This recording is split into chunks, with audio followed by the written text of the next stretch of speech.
नमस्कार दोस्तों, मैं हूं पवन खजूरिया आपके अपने एजुकेशनल चैनल खजूरिया कॉम पर, जहां हम सीखते हैं कंप्यूटर और एमएस एक्सेल के प्रैक्टिकल और इंटरेस्टिंग फीचर्स एकदम सिंपल और इजी स्टेप्स में।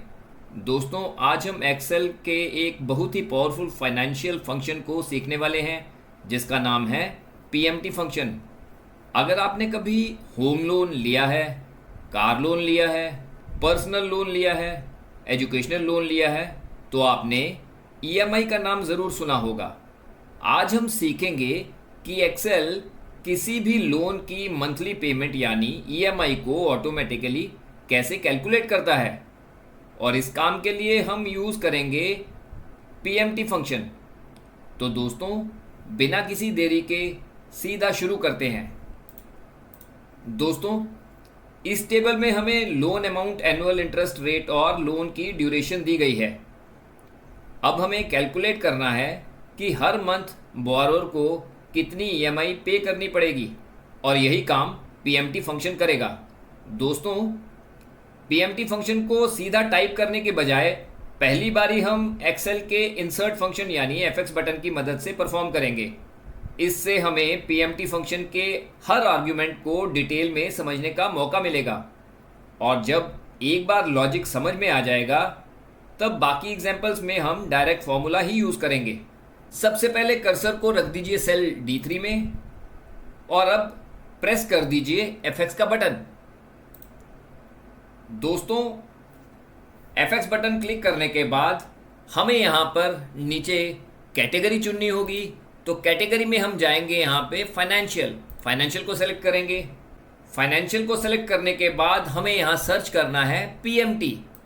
आप नीचे जाइए और यहाँ पे आपको पीएमटी फंक्शन नज़र आएगा, बस इसको सेलेक्ट कर लीजिए और ओके प्रेस कर दीजिए। देखिए, जैसे ही मैं ओके प्रेस करता हूँ तो मेरे सामने पीएमटी फंक्शन का डायलॉग बॉक्स ओपन हो जाता है, जिसमें सबसे पहला आर्ग्यूमेंट है रेट। दोस्तों, रेट का मतलब है हर पेमेंट पीरियड की इंटरेस्ट रेट। हमारे टेबल में एनुअल इंटरेस्ट रेट दिया गया है, लेकिन ईएमआई मंथली बेसिस पर कैलकुलेट हो रही है, इसीलिए एनुअल रेट को 12 से डिवाइड करना पड़ेगा। चले, रेट बॉक्स में मैं टाइप कर देता हूं B3 डिवाइडेड बाय 12। इसके बाद नेक्स्ट आर्ग्यूमेंट है NPER। NPER का मतलब है नंबर ऑफ पीरियड्स। हमारे टेबल में लोन ड्यूरेशन ईयर्स में दी गई है, लेकिन ईएमआई मंथ्स में कैलकुलेट हो रही है, इसीलिए ईयर्स को मंथ्स में कन्वर्ट करना पड़ेगा। अब NPER बॉक्स में टाइप कर दीजिए C3 मल्टीप्लाई बाय 12। इसके बाद आर्ग्यूमेंट आता है PV। PV का मतलब है प्रेजेंट वैल्यू यानी करंट लोन अमाउंट। तो हमारे एग्जाम्पल में लोन अमाउंट सेल A3 में दिया गया है, यहां हम यूज करेंगे -A3। दोस्तों, नेगेटिव साइन इसलिए दिया जाता है ताकि ईएमआई पॉजिटिव रिजल्ट के रूप में रिटर्न हो। इसके बाद आर्ग्यूमेंट आता है FB। दोस्तों, FB का मतलब है फ्यूचर वैल्यू। ये ऑप्शनल आर्ग्यूमेंट है, क्योंकि हम चाहते हैं कि लोन पीरियड के एंड में आउटस्टैंडिंग बैलेंस 0 हो जाए, इसीलिए FB को ब्लैंक ही छोड़ देते हैं। लास्ट में आता है टाइप भी ऑप्शनल आर्ग्यूमेंट है। 0 का मतलब पेमेंट पीरियड के एंड में पेमेंट, 1 का मतलब पेमेंट पीरियड के बिगिनिंग में payment. Bank EMI generally month के एंड पर कैलकुलेट की जाती है, इसीलिए टाइप को भी ब्लैंक छोड़ देते हैं। अब मैं एक बार दोबारा डायलॉग बॉक्स रिपीट कर देता हूं। रेट में हमने लिया B3 interest rate divided by 12। NPER में लिया C3 मल्टीप्लाई बाय 12, और PV में लिया -A3। यानी हम एक्सेल को बता रहे हैं इंटरेस्ट रेट क्या है, कितने मंथ्स तक पेमेंट होगी, लोन अमाउंट कितना है। बस आप ओके प्रेस कर दीजिए। दोस्तों, एक्सेल ने तुरंत ईएमआई कैलकुलेट करके दे दी है, और सबसे अच्छी बात यह है कि हमें पीएमटी फंक्शन का स्ट्रक्चर भी समझ आ गया है। अब हमें सिंटैक्स रटने की ज़रूरत नहीं है, हम जानते हैं कि पीएमटी को 3 चीज़ें चाहिए। सबसे पहले रेट, उसके बाद नंबर ऑफ पीरियड्स और तीसरा है प्रेजेंट वैल्यू। अब आप फिल हैंडल पर डबल क्लिक कर दीजिए कुछ इस तरह से। देखिए दोस्तों, बाकी के सारे लोन्स की ईएमआई भी कैलकुलेट हो गई है। ध्यान दीजिए, जैसे जैसे लोन अमाउंट बढ़ रहा है ईएमआई भी बढ़ रही है, क्योंकि प्रिंसिपल अमाउंट ज़्यादा रीपे करना पड़ रहा है। दोस्तों, अब जब हमें पीएमटी फंक्शन के आर्ग्यूमेंट्स अच्छी तरह समझ आ गए हैं तो बाकी के एग्जांपल्स में हम डायरेक्ट फॉर्मूला ही यूज़ करेंगे। अब सिंटैक्स देखते ही आप समझ जाएंगे कि उसका हर पार्ट क्या काम कर रहा है। चलें नेक्स्ट एग्जांपल देखते हैं। दोस्तों, अब हम देखते हैं कि अगर लोन अमाउंट और टेन्योर सेम रखे जाएं लेकिन इंटरेस्ट रेट बदल दी जाए तो ईएमआई पर क्या इफेक्ट पड़ेगा। सबसे पहले कर्सर को रख देते हैं सेल D3 में और यहां पर टाइप कर देते हैं पीएमटी फंक्शन का सिंटैक्स कुछ इस तरह से, पीएमटी। अब यहां पर हम लेंगे B3 divided by 12 comma C3 multiply by 12 comma minus A3 और ब्रैकेट करेंगे क्लोज। दोस्तों, आगे बढ़ने से पहले मैं आपको दोबारा बता देता हूं, B3 डिवाइड बाय 12 जो था वो मंथली रेट है, C3 मल्टीप्लाई बाय 12 है टोटल मंथ्स और माइनस A3 है लोन अमाउंट। दोस्तों, अब एंटर प्रेस कर दीजिए कुछ इस तरह से। देखिए, अब ईएमआई कैलकुलेट हो गई है। अब देखते हैं बाकी रिकॉर्ड्स में क्या होता है। फिल हैंडल पर डबल क्लिक कर दीजिए। दोस्तों, यहाँ साफ दिख रहा है कि जैसे जैसे इंटरेस्ट रेट बढ़ रही है ईएमआई भी बढ़ रही है, क्योंकि बॉरोअर को बैंक को ज़्यादा इंटरेस्ट पे करना पड़ रहा है। ये एग्जाम्पल हमें इंटरेस्ट रेट की इंपॉर्टेंस समझाता है। चलें अब एक और एग्जाम्पल देखते हैं।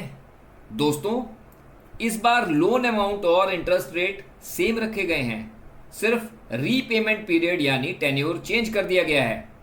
अब देखते हैं ईएमआई पर इसका क्या इफेक्ट पड़ता है। चलें सीधा कर्सर को रख देते हैं सेल D3 में और टाइप कर देते हैं पीएमटी फंक्शन का सिंटैक्स कुछ इस तरह से, इज इक्वल टू पीएमटी। अब यहां पर दे देंगे B3 divided by 12 comma C3 multiply by 12 comma minus A3, bracket को करेंगे क्लोज और प्रेस कर देंगे एंटर। एक्सेल ने इस लोन के लिए मंथली ईएमआई कैलकुलेट कर दी है। ये ईएमआई उस लोन अमाउंट, इंटरेस्ट रेट और रीपेमेंट पीरियड के हिसाब से कैलकुलेट हुई है जो हमने टेबल में प्रोवाइड किया था। अभी हम सिर्फ पहली रो का रिजल्ट देख रहे हैं। जब हम फिल हैंडल पर डबल क्लिक करेंगे तब अलग अलग टेन्योर्स का ईएमआई पर क्या इफेक्ट पड़ता है वो हम अभी क्लियरली समझ जाएंगे। बस फिल हैंडल पर डबल क्लिक कर दीजिए कुछ इस तरह से। देखिए दोस्तों, जैसे जैसे लोन की टेन्योर बढ़ रही है ईएमआई कम होती जा रही है, क्योंकि लोन को ज़्यादा मंथ्स में डिवाइड कर दिया गया है। ये पीएमटी फंक्शन का एक बहुत प्रैक्टिकल ऑब्जर्वेशन है। चलें दोस्तों, अब एक और एग्जाम्पल करते हैं। अब हम एजुकेशन लोन की प्रैक्टिकल एग्जाम्पल परफॉर्म कर रहे हैं। स्टूडेंट्स और पेरेंट्स दोनों के लिए ईएमआई प्लानिंग बहुत इंपॉर्टेंट होती है। सबसे पहले मैं कर्सर को रखूंगा सेल D3 में और यहां पर टाइप कर दूंगा पीएमटी फंक्शन का सिंटैक्स कुछ इस तरह से, is equal to PMT bracket start. अब यहां पर हम दे देंगे B3 divided by 12 comma C3 multiply by 12 comma minus A3 और ब्रैकेट करेंगे क्लोज और प्रेस कर देंगे एंटर। दोस्तों, रिजल्ट आ चुका है, यानी स्टूडेंट या पेरेंट अगर ये एजुकेशन लोन लेता है तो उसको हर मंथ इतनी ईएमआई पे करनी पड़ेगी ताकि पूरा लोन और उसका इंटरेस्ट निर्धारित समय के अंदर रीपे हो सके। अब देखते हैं कि बाकी लोन अमाउंट्स के लिए ईएमआई कैसे चेंज होती है। फिल हैंडल पर डबल क्लिक कर दीजिए कुछ इस तरह से। देखिए दोस्तों, अब हर एजुकेशन लोन अमाउंट की ईएमआई ऑटोमेटिकली कैलकुलेट हो गई है। इसी तरह फाइनेंशियल इंस्टीट्यूशंस लोन प्लानिंग और रीपेमेंट एनालिसिस करते हैं। चलें दोस्तों, अब एक और एग्जांपल देखते हैं। अब हम कार लोन की एग्जांपल देखेंगे। आप जानते ही हैं कि आजकल व्हीकल फाइनेंसिंग बहुत कॉमन हो चुकी है और पीएमटी फंक्शन इसी तरह के सिनारियोज में बहुत यूजफुल साबित होता है। सबसे पहले मैं कर्सर को रख दूंगा सेल D3 में और यहां पर टाइप कर दूंगा पीएमटी फंक्शन का सिंटैक्स कुछ इस तरह से इज इक्वल टू पीएमटी। अब यहां पर ले लेंगे हम B3 divided by 12 comma C3 multiply by 12 comma minus A3 bracket close और प्रेस कर दीजिए एंटर। कुछ इस तरह से देखिए दोस्तों रिजल्ट आ चुका है, यानी व्हीकल परचेज करने के बाद बोरोवर को हर महीने इतनी इंस्टॉलमेंट पे करनी पड़ेगी जिसमें प्रिंसिपल अमाउंट और इंटरेस्ट दोनों शामिल होते हैं। अब देखते हैं कि जब लोन अमाउंट बढ़ता है तो ईएमआई पर उसका क्या इफेक्ट पड़ता है। चलिए फिलहाल पर डबल क्लिक कर देते हैं। देखिए दोस्तों सारी कार लोन ईएमआई कैलकुलेट हो गई हैं। ध्यान दीजिए कि लोन अमाउंट बढ़ने के साथ ईएमआई भी प्रोपोर्शनेटली बढ़ रही है। चले दोस्तों अब एक और एग्जांपल देखते हैं। दोस्तों आज के समय में होम लोन्स और लॉन्ग टर्म फाइनेंसिंग बहुत कॉमन है। इस एग्जांपल में हम लार्जर लोन वैल्यूज के साथ पीएमटी फंक्शन का प्रैक्टिकल यूज देख रहे हैं। सबसे पहले कर्सर को रख दीजिए सेल D3 में और टाइप कर दीजिए पीएमटी फंक्शन का सिंटैक्स कुछ इस तरह से इज इक्वल टू पीएमटी। अब यहां पर हम इंटरेस्ट रेट लेंगे B3 डिवाइडेड बाय 12 कॉमा अब लेंगे हम years C3 multiply by 12 comma minus A3 और ब्रैकेट को करेंगे क्लोज और प्रेस कर देंगे एंटर। दोस्तों आप देख सकते हैं कि रिजल्ट आ चुका है। ध्यान दीजिए बड़े लोन अमाउंट्स के साथ ईएमआई भी काफ़ी सिग्निफिकेंट हो सकती है, इसलिए लोन लेने से पहले ईएमआई प्लानिंग करना बहुत ज़रूरी होता है और पीएमटी फंक्शन हमें ये प्लानिंग कुछ ही सेकंड्स में करके दे देता है। चलें अब फिल हैंडल पर डबल क्लिक कर देते हैं। देखिए दोस्तों लार्जर लोन्स की ईएमआई भी कैलकुलेट हो गई है। ये एग्जाम्पल दिखाता है कि पीएमटी फंक्शन छोटे या बड़े किसी भी फाइनेंशियल सिनारियोज में इक्वली यूजफुल होता है। तो दोस्तों अब जाते जाते क्विक रिवीजन। आज हमने सीखा PMT function monthly payment calculate करता है, इंटरेस्ट रेट को मंथली बेसिस पर कन्वर्ट करना पड़ता है, ईयर्स को मंथ्स में कन्वर्ट करना पड़ता है, लोन अमाउंट, इंटरेस्ट रेट और टेन्योर तीनों ईएमआई को इफेक्ट करते हैं। पीएमटी फंक्शन बैंकिंग, फाइनेंस और लोन प्लानिंग में एक्सटेंसिवली यूज होता है। तो दोस्तों ये था हमारा आज का टॉपिक और video on topic PMT function in MS Excel. अगर आपको आज का टॉपिक और वीडियो पसंद आया हो तो इसे लाइक करिए, शेयर और कमेंट भी ज़रूर कीजिए और हमारे चैनल खजूरिया कॉम को सब्सक्राइब करना ना भूलिए। मैं हूं पवन खजूरिया। मिलते हैं अगले वीडियो में एमएस एक्सेल के एक और पावरफुल टिप और ट्रिक के साथ। तब तक के लिए keep learning, keep growing. Thank you, God bless you all and do keep practising.